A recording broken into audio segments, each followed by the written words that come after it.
Good morning, everyone. 12th class, PhD. Sorry, 12th class accountancy. Chapter 5. Admission of new partner. Admission of a partner. So this is the last chapter of this book and the last chapter of the syllabus, which will be coming in your term 1 examination. In chapter 2 fundamentals, we have already discussed the reconstitution of the partnership firm, as well as in chapter 4 also we have already discussed about the reconstitution. So whenever the partners want, they can admit the new partner, but there are certain conditions for admitting the new partner. So you must know those conditions, that when and how a partner can be admitted. Admission of a new partner means increasing the number of the partner. Okay. Hello Pratham Saumya अपने आप को unmute कीजिए बेटा. Saumya, mute yourself. Sorry ma'am. Okay beta. So admission of a partner means a new partner is admitted in the firm, and why there is a need of admitting the partner, maybe the existing partners are having lesser funds, so they want to expand their business, so they have decided to admit a new partner, because whenever a new partner will be coming to the firm, he will be bringing capital along with him. This may be the reason. Second reason may be a good partner is a reputed person of the society, so the firm want to take the advantage of his reputation, and maybe he is an expert, so the firm want to take the benefit of his expertise. So there may be any change, any reason for the admission of a new partner. But according to section 31, you have to learn all the sections. According to section 31 of Indian Partnership Act 1932, so a person can be admitted as a partner. A person can be admitted as a partner only when two conditions, either of the two conditions are fulfilled. First, if it is so agreed. You can underline the lines in your book also. You may be finding the same line. It is so agreed in partnership deed. Partnership deed. So if it is agreed in partnership deed, only then the partner can be admitted. And whatever is written, the rules regarding the admission of a partner in the partnership deed will be followed. It may be written that the new partner will be admitted on the basis of the majority of the partners, or it may be written that the new partner can be admitted only with the consent of all the partners. So all depends on the deed. If there is a deed, then we will be following the deed, not the partnership act. Already I have told you in chapter 2 this thing. But now suppose there is no deed. So in that case, the provisions of the Partnership Act will be followed. So what are the provisions for the admission? So if there is no deed, then the new partner can be admitted only when all the existing partners agree. Clear? So these many questions can be framed on these two lines. So may please pay attention to your studies instead of talking. So if it is so agreed in the partnership deed, means in partnership deed it is mentioned. Only then you can admit the partner. And if there is no deed, then with the consent of all the partners, the new partner can be admitted.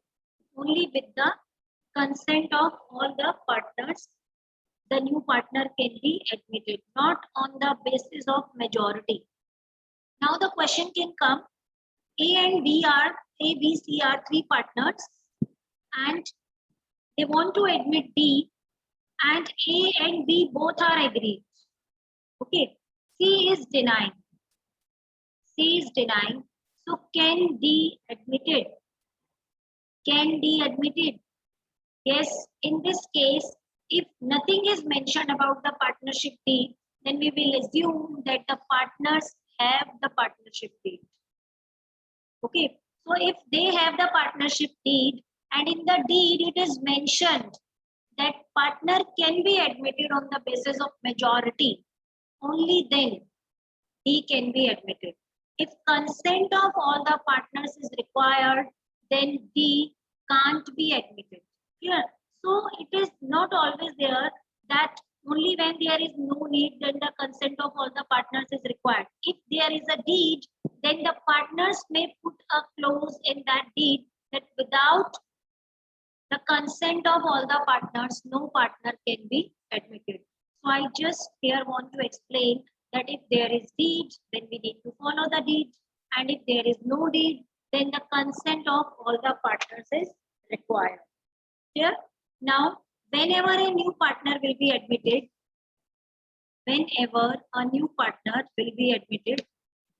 so in that case, there will be a change in the profit sharing ratio. Suppose earlier two partners were there, one and their profit sharing ratio was 1/2, 1/2. Now they decided to admit C and their future ratio is given, or we can say their new ratio is given 1/3, 1/3, 1/3. So this is their new ratio.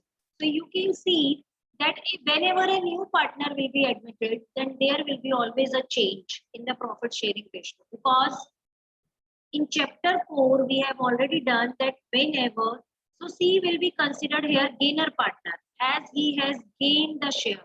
So whenever there is a gainer partner, it means the other partner or any of the other partner must have sacrificed share. That's why C has become gainer. Here, so here also the concept of the gainer as well as the sacrificer will be there. Concept of gainer as well as the sacrificer will be there. Gainer and sacrificer. So C is gainer, and it may happen that only A has sacrificed for C, only B has sacrificed for C, or they both have sacrificed for C, depending on the language given in the question. So gainer partner has to compensate always, whether it is a chapter 4, chapter 5, has to compensate through sacrifice. Always. Why? Because sacrificer partner have sacrificed their shares for the gainer. So in this world, sacrifices can't be made for any benefit. Today's monetary world, in this today's monetary world. So sacrificer partner is ready to sacrifice his share. Why? Because the gainer partner will be paying him, compensating him, will be paying him or compensating him some amount. So that amount is known as goodwill. In morning also we have discussed it. So the amount, whatever the gainer partner will be paying to the sacrificing partner for compensating him is known as goodwill. And in this chapter, this goodwill will be known as premium for goodwill. In chapter 4, we were using the word goodwill only. Here we will use premium for goodwill. Clear? And in short, it is written as PFG, premium for goodwill. Clear? So the next is, write down effects of the admission of a partner. What will be the effects? Effects of admission of partner. So whenever a partner will be admitted, what will be the effects? So first effect, old partnership deed comes to an end. Comes to an end. It means there will be no existence of old partnership deed. So whenever there is a reconstitution means change in profit sharing ratio, there will be a new partnership deed with new clauses, new profit sharing ratio, new terms and conditions. So whenever there is a change in the profit sharing ratio of the partner, then in all the cases, the old partnership deed comes to an end and the partners have to create a new partnership deed. Second, this will be the first effect. Second effect, incoming partner will be getting share in the future, share in the profits. Incoming partner will get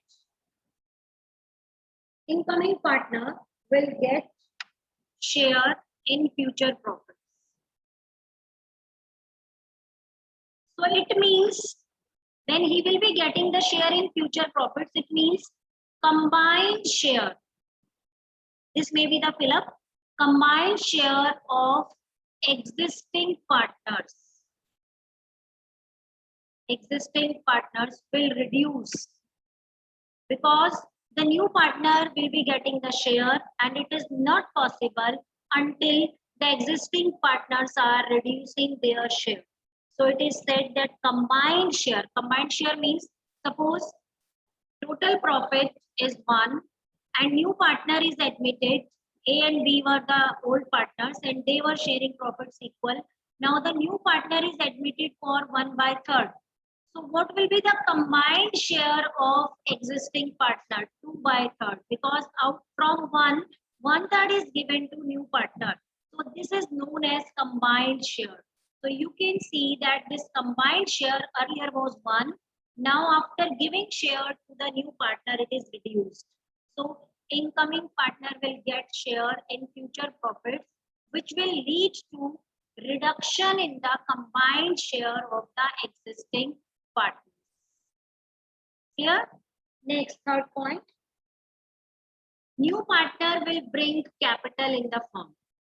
Without bringing the capital, the new partner cannot be admitted. So this is the condition that he has to brought in capital, bring in capital. Next, and he will be having a right on all assets, right on all assets, whatever the assets a firm is having in future. The new partner will be also having a right on all the assets and will become liable for all the liabilities. He will be having a right on assets and will become the liable for all the liabilities. And adjustment will be made. Adjustments will be made for reserves and accumulated profits. Reserves and accumulated profits. But you have to make sure that all the existing reserves and profits will be distributed among only in old partners in old ratio. Always. Why? Because the reserves and the accumulated profits are earned when there were only old partners. New partner is entering right now only. So he will be not having any right on the existing reserves. So reserves will be distributed always only among the old partners in their old ratio, which we were doing in chapter 4. No change. New partner will never be getting any share in reserves and accumulated profits. Why? Because the existing reserves are the result of the hard efforts of the old partners, which they have done in the previous years. So when there was no new partner, so in the accumulated profits and reserves, new partner cannot get any share. Here, next, assets are revalued. Assets are revalued, means there will be a revaluation account, and liabilities will be reassessed. Liabilities will be reassessed. So it means again we need to do the calculation for the revaluation profit or losses in the same manner which we have already done in chapter 4. So these will be the effects of admission of a partner. He will be getting share in profits. He will be getting right on assets, and he will be liable for all the liabilities. And a new partnership deed will be framed. Old partnership deed will come to an end, and the combined share of the existing partner will be reduced. Now, the topics of this chapter means which topics we need to do. Write down all the topics, or we can say the adjustments. Ma'am Whenever last वाला point एक बार बता दो. whenever the new partner will be added. Yes, adjustments. So what are the adjustments? First, change in profit sharing ratio. Profit sharing ratio. Second adjustment, goodwill. We will be learning how the goodwill entries will be passed. Third adjustment, revaluation of assets and liabilities. Revaluation of assets and liabilities. Fourth adjustment, treatment of accumulated profits and losses and deferred revenue expenditures. Clear?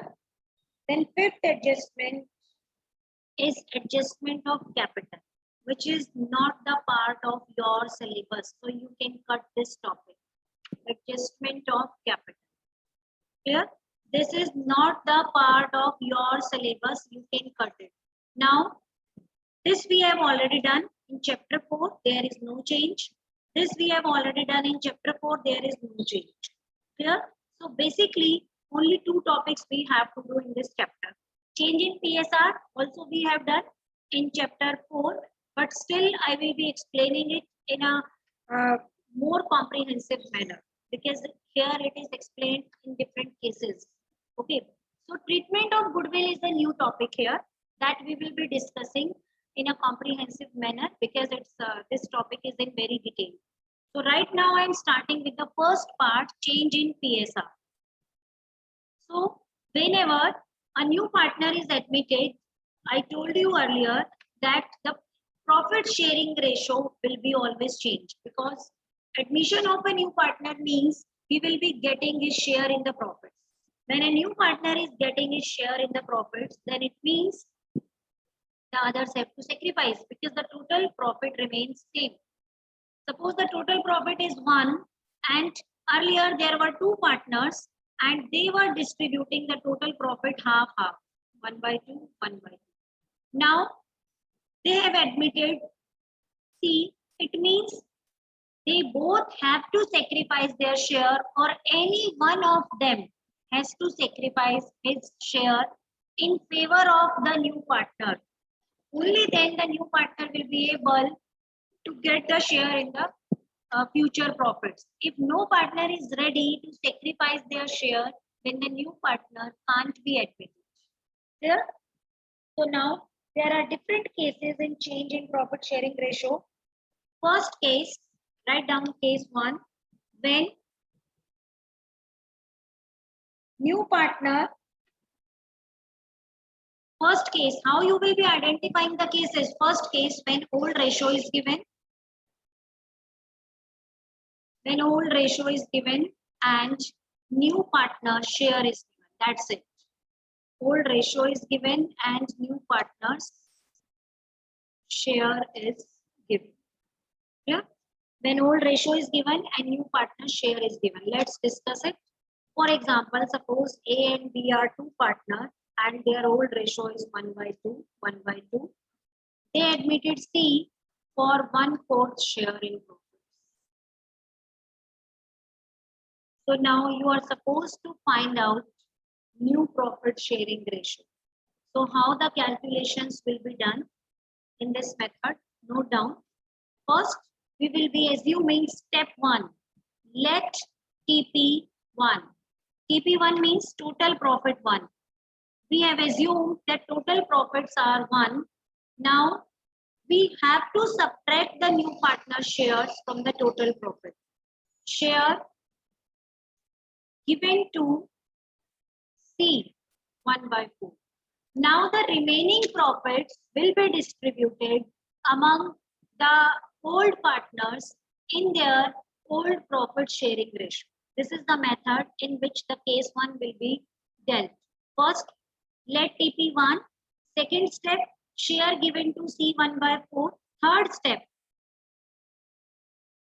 find out the left out profit or remaining profit. Remaining profit is equal to 1 minus 1 by 4. So it's equal to 3 by 4. Now this is the reduced share of A and B, combined share. This is known as combined share. Combined share means this is the total share which A and B are supposed to distribute in between themselves. Clear?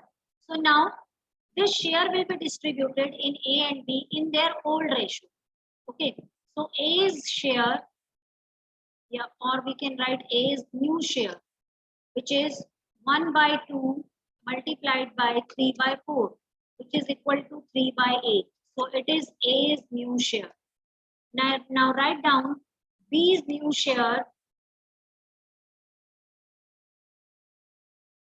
1 by 2, the old share 1 by 2 and the combined share. So old share is multiplied with the combined share 3 by 4. So it's 3 by 8. Here it's 3 by 8. So now we need to write the new ratio. So for writing the new ratio, this is the share which is given to C. So A, B, C, combined new ratio we need to write. New ratio, A's new ratio is 3 by 8, B's new ratio is 3 by 8, C's new ratio is 1 by 4.